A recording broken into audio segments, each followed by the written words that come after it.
Hello everyone, welcome back. So now what is the next step we are going to perform?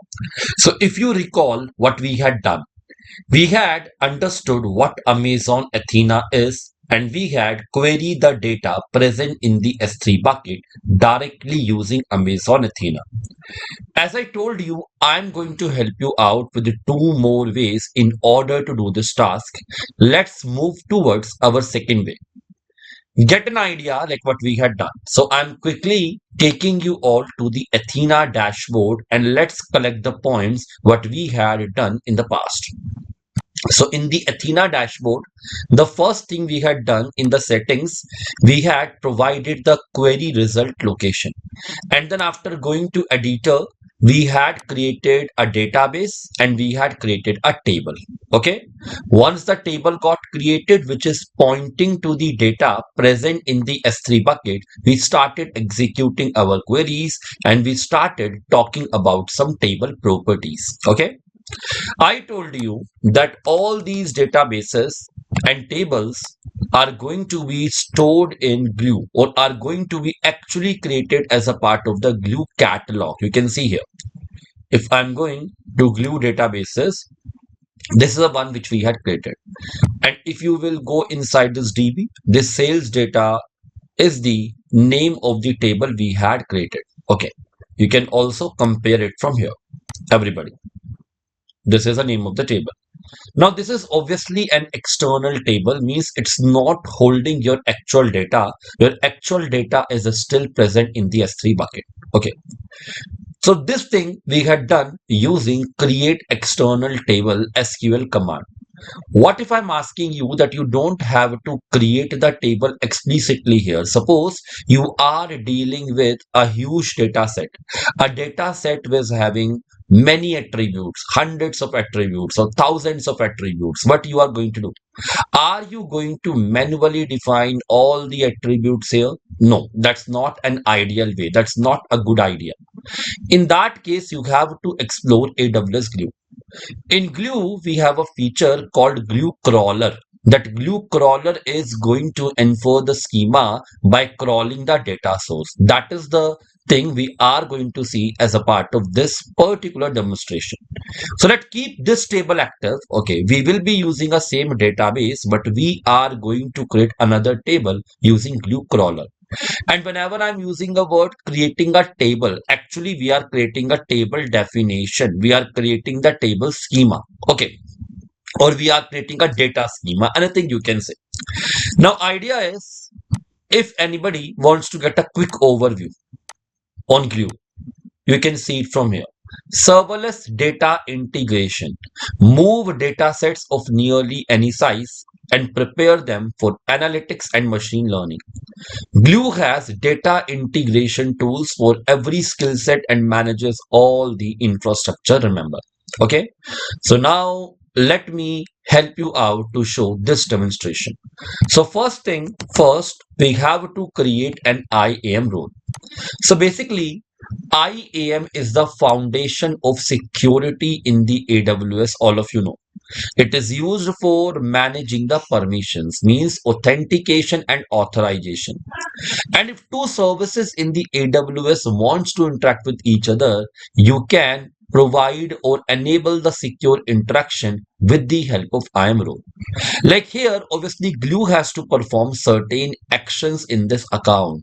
Glue has to interact with S3 bucket or Glue has to perform other actions. Okay.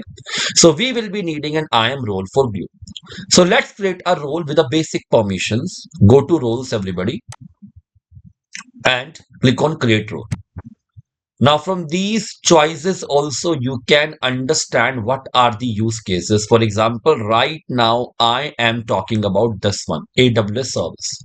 Allows AWS services like EC2, Lambda, or others to perform actions in this account. Now, for which specific service I am going to create a role, the answer to this is Glue. So select Glue here.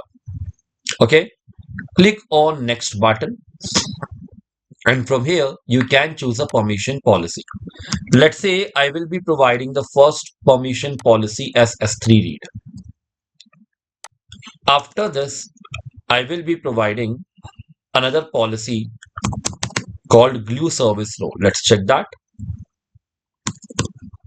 Okay, we have a AWS Glue Service role. These are the managed permissions which we can provide.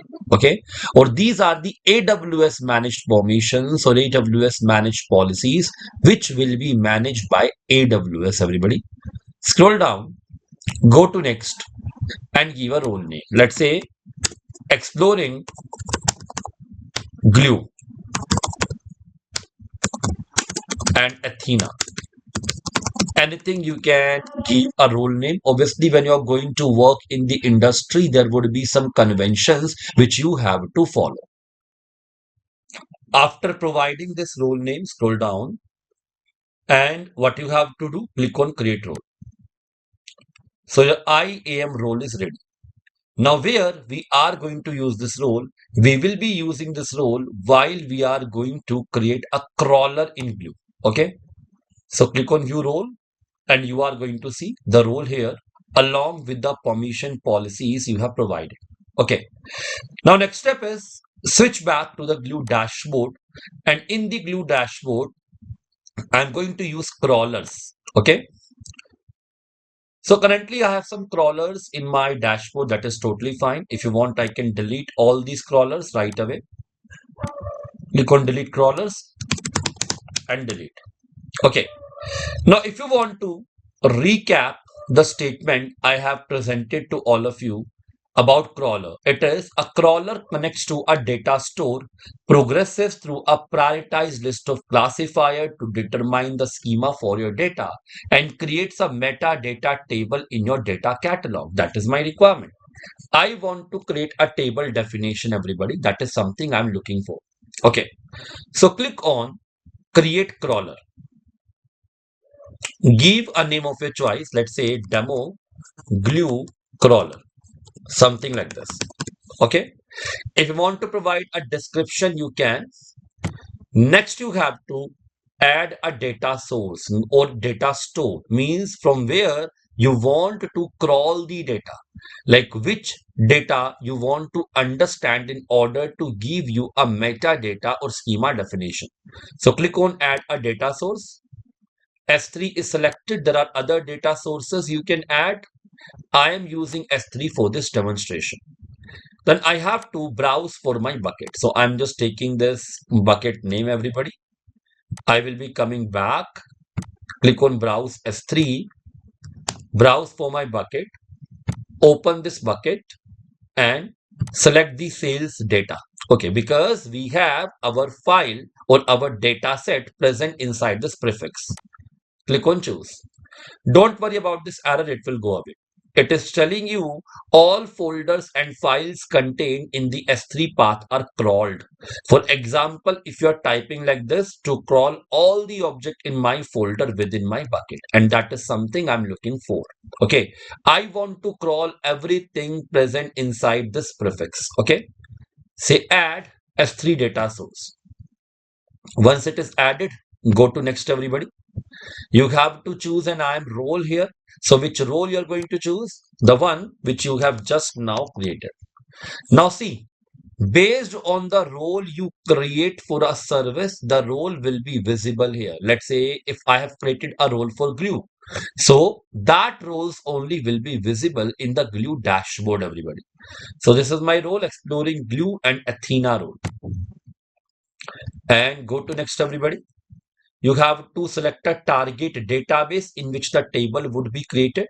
So I told you I'm going to select the same database and again say next. Click on create crawler.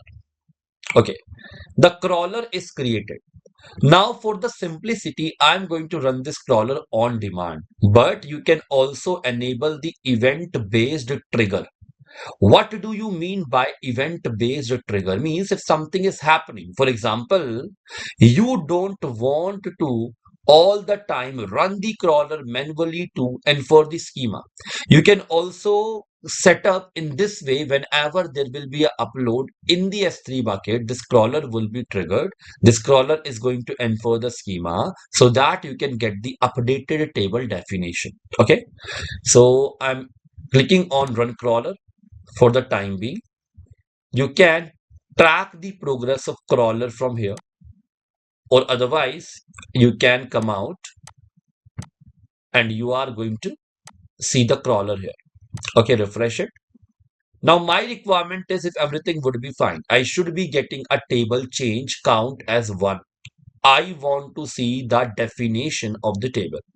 And when the definition would be ready, I will be going to Athena. I am going to point to the table and will be executing the queries there. Okay. So let's wait everybody. In the meantime, if you want to quickly check the table which you had created, this was a table and this was a mapping you had done. Order ID was of type integer, product was of type string, category was of type string, and so on. You had defined this here. Okay, this mapping you had done with the data fields. Now come back and check the status of our crawler. Can you see? One table created. In the table change column, you're getting this. And how can you check? Go to database, go to DemoDB. It will be showing you two tables. This was a one which you had created, okay, by yourself. And this is a one which got created just now. So it has used a classifier called CSV. So open this table, everybody. And this is the definition of the table. Okay. So using a CSV classifier, the table definition got created here. You can compare if you want. This was the one you had created. And this is one Glue has created for you. Okay. So now one thing you have got an idea upon. If you don't want to write a query, you can make use of Glue Crawler for this activity. Okay. And now the best part is, if I am taking you back, everybody, in the Athena, this time, if you are going to use this refresh, okay, you can see you have two tables. And the best way is, if you're going to preview the table, you can see these are the records present in a table. Now, obviously, if you have to execute more queries like we had done in the past, you can. So let me help you out with some of the queries. Let's say if you have to view the unique categories, you can execute one such query here and run this. Let's see the result. This is a result, everybody. Okay. In a similar manner, you have many more queries you can execute, counting the total records, data aggregation, okay, and all. So this was my second part where I just wanted to give you the exposure. If you don't want to write the table manually, if you don't want to prepare a create table query, you can go to Glue and you can explore this Glue crawler feature. I hope you had got an understanding and it was interactive for you.